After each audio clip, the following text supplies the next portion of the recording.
একটি মানুষ নিজের মৃত্যুর আগে কাগজের টুকরোতে যা লেখে তা কেবল বাক্য নয়, তা এক জীবনের বোঝা, শত শত দিনের নিঃশ্বাস চেপে রাখা কষ্টের সারসংক্ষেপ। শুনলাম কাঠগোলাপ কুড়িয়ে নিত ছেলেটা। কাঠগোলাপের মতো সাদা সাধারণ জীবন যাদের পছন্দ, তাদের জন্য বস্তুগত সুখ জিনিসটা ভীষণ দুর্বোধ্য হয়।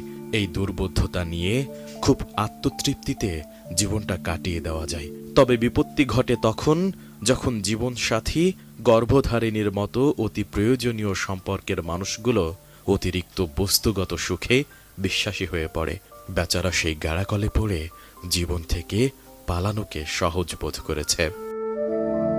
কোনো কিছুর অভাব ছিল না, কিন্তু অভাব ছিল পারিবারিক শান্তির। পুরুষ শারীরিক পরিশ্রম সইতে পারে, লড়াই করতে পারে শত্রুর সাথে, কিন্তু পারিবারিক কলহে সে একদম ভঙ্গুর।